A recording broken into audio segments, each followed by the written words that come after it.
सबसे पहली जगत में पूजनीय और श्रेष्ठ गुरु मां है।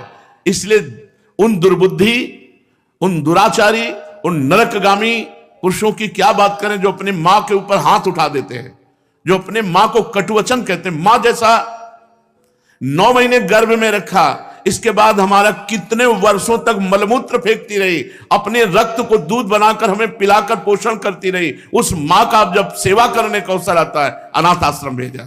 हमारा तो 10 लाख रुपया, 100 लाख रुपया जमा कर देगा अनाथ आश्रम में, उनकी खूब सेवा होगी। लेकिन प्यार, अपना पुत्र अगर 2 रोटी लेकर के आए मुस्कुरा करके, मां कैसी हो, इससे बढ़कर के रुपया पैसा और सुविधा नहीं होती।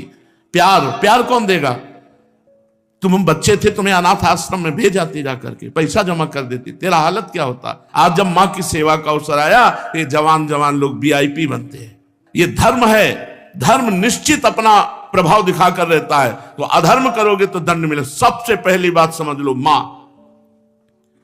जिसके मां हो और कोई देवी देवता पूजने की जरूरत नहीं, पूजो तो तुम्हारे भाग्य की बात है, लेकिन सबसे बड़ी देवी मां है, सबसे बड़ी पूजा मां है। अगर अपनी मां की सेवा कर ली तो भगवान को प्रसन्न कर लिया। मान जाओ हमारी बात, जहां तक हमारी आवाज पहुंचती हो, अगर तुम्हारी मां हो तो चूकना मत। मां का आशीर्वाद ले लो, विश्व ब्रह्मांड में कभी परास्त नहीं होगे। मां महामहिम गुरु है। हां, अगर आप वृंदावन वास करते हो, अपनी मां को पास रखो। जैसी भी परिस्थिति हो, उस परिस्थिति से अपनी मां की सेवा करो, अपने पिता की सेवा करो।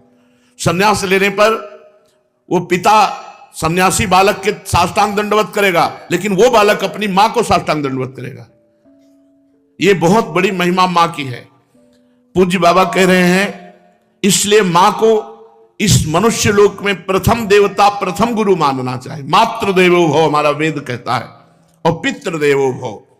अपने माता पिता की जिसने सेवा नहीं की, आज्ञा नहीं मानी, मनमानी आचरण किए, वो कभी सफल नहीं हो सकता, किसी भी मार्ग में सफल नहीं हो सकता। पूरा जीवन रुपया कमा करके अपने बेटे को बाबूजी बनाना चाहो, बेटे ने जब बूढ़ा अवस्था आई, पानी देने की अवस्था आई, तो घर से निकाल दिया।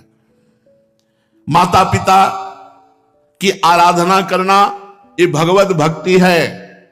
पुंडरीक जी महाराष्ट्र में अपने माता पिता को भगवान मान करके उन्हीं की 8 पैर सेवा में रहते। तो आज भी जो विट्ठल भगवान है, उन्हीं को दर्शन देने के लिए गए थे।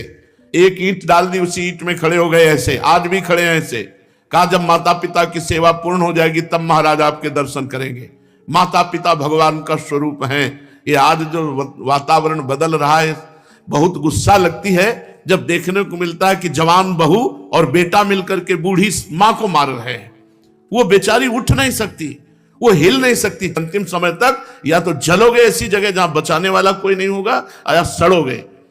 ऐसे अधर्म करने वाले को कभी कभी और हम कहते हैं, उस मां से पूछ लो जिसको तुमने मारा है, उसी मां से पूछ लो कि बोलो इसको क्या दंड दें, तो यही कहेगी कि कभी मत दंड देना। वो पिटते हुए भी यही कहेगी कि तू सुरक्षित रहे, तू सुरक्षित रहे। एक मां को मारा तो दूसरे भाई ने रिपोर्ट कर दी, पुलिस आई, मां से पूछ रहे तुम्हें मारा? नहीं मारा नहीं, बातचीत हो रही थी, ऐसे धक्का लग गया। धक्का दिया? नहीं, हमारा धक्का उसको लग गया। छोटा लड़का कह रहा है कि इतना जोर जोर से डंडों से मारा, इसके शरीर को देख लो कितने डंडे पर। चुप। मां का स्वरूप क्या होता है, समझो क्या स्वरूप होता है। पीट के अपमानित होकर भी अपने बेटे को अपमानित और पीटने की इच्छा नहीं है। ऐसी वात्सल्यमयी मां को, ऐसे पिता को जो मेहनत करके कमाते, अपने बच्चे का पोषण किया और वो जवान हुए, डंडों से मारते हैं घर के बाहर। अरे राधा राधा, ऐसे दृश्य देखने को मिलते हैं ना। ये खा खा करके सब जवान हुए हो, और अब माता पिता की सेवा का अवसर आया तो मुंह चुराए घूमते हो। मुंह चुराने का समय नहीं है, अपने कर्ज उतारने का समय है, ऋण उतारने का समय है। अब माता पिता की सेवा कर लो, मातृ ऋण पितृ ऋण से उऋण हो जाओगे।